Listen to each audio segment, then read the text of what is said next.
Hi, and welcome to Lisa's Stamp Studio. The fun fold card today I have for you is called a pop-up card, where the inside is actually inverted to pop out a greeting, or in this case, an image. I'm using the Sailing Home Bundle, which is the stamp set with the coordinating dies. Here's a quick look at the outside of the card, and then you're going to be able to see the pop-up mechanism on the inside. I'll give you a closer look when we head over to the stamp table. You'll be able to find the other cards in my Fun Fold series right here on my YouTube channel. And if this is your first time visiting, I would love to encourage you to subscribe. Make sure you click that small bell icon that's next to the subscribe button. That will give you notifications of when I'm live here on YouTube, as well as when I upload a new video.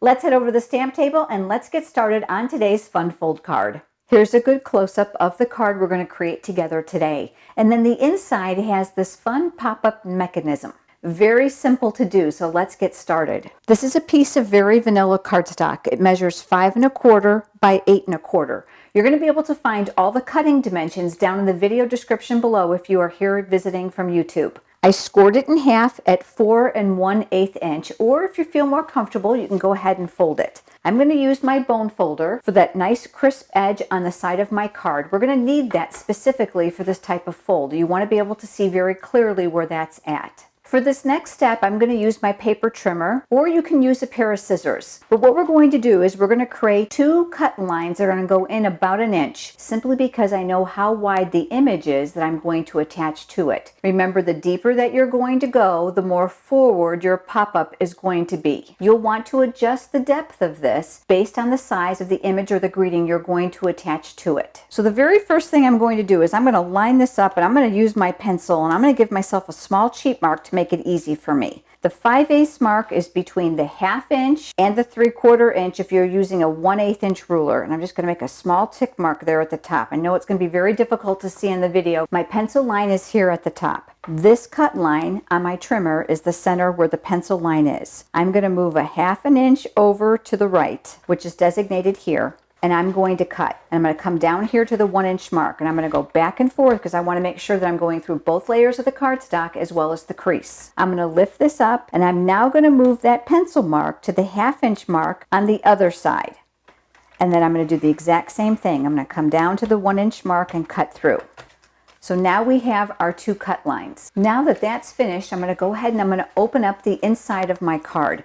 And this is where we're going to push the pop out. So I'm just grabbing the slits and I'm pulling slightly forward. Now you don't want to rip them because you don't want to extend that cut line.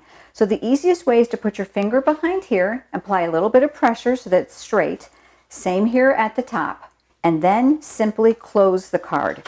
And then press here at the very bottom. That's going to give you that perfect mechanism. I'm going to bring in several pieces of scrap very vanilla cardstock, and this is where I'm going to do some stamping. I'm using the images from the Sailing Home stamp set, and I'm also using the coordinating dies. I've taken quite a few out of here because we're going to use them. They're going to do all the cutting for us. I'm going to be using the Mossy Meadow ink pad, which is going to coordinate beautifully with the Designer Series paper. Great thing about Stampin' Up! Products is the color coordination. Now I have the compass here. I'm going to ink up my stamp, and I'll stamp that image here. On that same piece of paper, we're going to be able to put in a few more images. And I've got a large sailboat from that stamp set, and I'll do the exact same thing. I'm going to ink that up, and I'll stamp that here. I've now chosen the smaller sailboat so that I can do some tiering of these 2 images on the inside of my pop-up.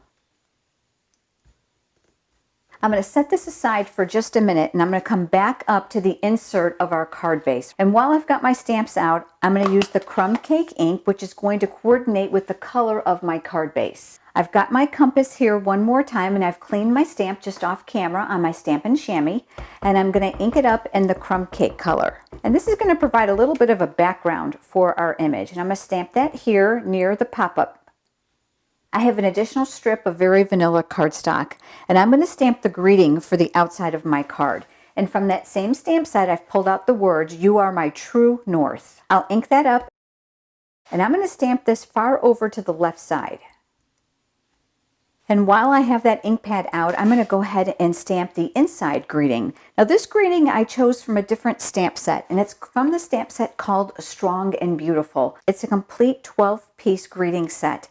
covering tons of occasions. Primarily for women, but there are some amazing pieces in here as well that can be used for men. You're going to be able to find all of today's products in the current Stampin' Up! Annual catalog. If you don't already have a demonstrator and you would like a complimentary copy, just leave me a comment at lisastampstudio.com under the Contact Me button. I'm going to ink up that greeting here, and I'm going to stamp that here near the center. Now we're ready to do some die cutting. I've got my Sizzix Big Shot die cutting machine here, and I've got those images. Since there's a die for all the images in the stamp set, we're going to be able to die cut multiple images at one time. So I'm going to do the 2 sailboats. I find a small post-it note or a piece of washi tape will help hold these in place, especially if you're doing multiples. So go ahead and line them up the best that you can and then anchor them down. This is going to fit a circle punch beautifully, and then we'll go ahead and crank this through to die cut those images. Now while I have the die cutting machine out, I'm going to do a little bit more, and this time I'm using specifically the dies. There's no image for these, so I've got a scrap piece here of the copper foil, and I've got my ship's wheel, and I've got the compass dial. And I'll just lay those on top and pass that through as well. The compass fits beautifully in the 1.5-inch circle punch, so I'm going to come up underneath here, and then I'll punch that out. I also use the layering circles dies to create a layer for this punch. I'm going to adhere these two together, so I'm going to use my silicone craft sheet underneath me. That will ensure that I don't get adhesive on my work surface. Adhesive, liquid glue, and hot glue will not stick to the silicone surface, which makes it a great accompaniment here in my stamp studio. Here is the compass needle, and I'm going to use a small glue dot since I'm going to be able to hide most of that behind a small embellishment I'm going to add to the center. So I'm pressing that here in the center of my glue dot, and I'm lifting, and then I'll adhere my dial here to the center. I've now brought in a piece of crumb cake cardstock. This is 5.5 by 8.5, and I've scored it in half, and then again I'll use my bone folder for that nice crisp edge. This is the base of our card where the insert for the pop-up is going to go. Before we place that inside, let's go ahead and use the Designer Series paper, and we're going to adhere that here. The Designer Series papers with Stampin' Up! Are largely double-sided, which gives you lots of options. This comes from that exact same suite of products that I showed you for the stamp set. Lots of beautiful things that coordinate. And then I'll attach that here, leaving a small border of that crumb cake all the way around. I've cut another piece of Designer Series paper from that exact same suite, and I've chosen to use this old print. And there's that greeting that we created. I'm coming back to my silicone craft sheet because this piece is very narrow, and I'm going to add adhesive to the back side. That now will get mounted down the center of this strip. I'm going to flip that over, and then I'll add my adhesive to the back. Now before I go too far, I want to tuck that ship's wheel behind there a little bit. So I'm going to hold my greeting over the area that I want to adhere it on the base of my card. I'm looking to align this end near the Designer Series paper. Before I press it down, I'm going to slide that ship's wheel inside of there. I'm going to hold this piece to make sure that I've got it exactly where I want it. And once I'm happy with it, then I can go ahead and tack that down. There is adhesive there to hold that in place. And then of course, we're going to add some dimensionals to the back of this that will help anchor that down as well. So I'm going to flip that over, and I've got my dimensionals here. And I'm going to be fairly generous with these, and then I'll remove the paper backing, making sure that the north is facing up. I'm going to go ahead and adhere that here to the right side of the strip. Now we're ready to go ahead and attach our sailboats here on the pop-up. I wanted my sailboats to be slightly staggered, so I'm going to have one here and then one here. So I'm going to attach this one to the card base. Now you can use a little bit of adhesive if you'd like. If you've got the silicone craft sheet, that's going to make it easy, or you can use glue dots. You want to make sure that you don't have adhesive too high up on your image that it's going to hit this part of the fold. You also don't want to come too close to the crease here at the bottom and give it some room to compensate when you close the card. And then I'll press that in place. This is the larger sailboat, and I'm going to flip this over, and I'm going to be using some mini dimensionals. I like to use the Take Your Pick pickup tool to help me adhere those. And once again, you're going to want to be careful where you place them. So I know I want them pretty much here right up the middle, and I can cluster them together. And then I'll go ahead and take off the paper backing to these as well. This now is going to create some elevation to the other sailboat that's behind it because we've used the dimensionals. Again, I'm not coming all the way to the bottom, and the card should be able to fold without creasing the bottom of your image. This now is ready to go on the inside of our card. So I'm going to take my snail adhesive once again, and I'm going to work generously around all these outside areas. I'm only going to work one side at a time. This side does not have adhesive. Here's our card base. I'm going to lay this in, looking to leave a margin of color at the sides and the bottom when I'm happy with where it's at, and then I'll close the card, and then we'll press that in place. That's going to secure the top half. Now we're going to come back and add adhesive here. If you put adhesive on both sides at once, it's going to be very difficult. You'll be fighting a lot of sticky along the way. So do half at a time. This is the bottom half, and now we'll do the same thing. We'll just close up our card and then press that in place.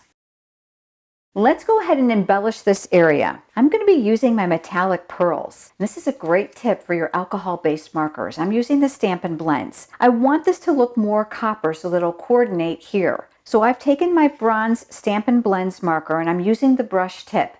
Now, if you're going to be doing this on rhinestones or things that are faceted, I'm going to caution you not to be too aggressive when you're coloring it in, because you certainly don't want to damage the fibers of your alcohol tip. But I'm going to come in and I'm going to color one of those gold and turn it bronze. It'll take literally just seconds for the alcohol to dissipate. And if you'd like, you can go back over it a second time and create a darker hue.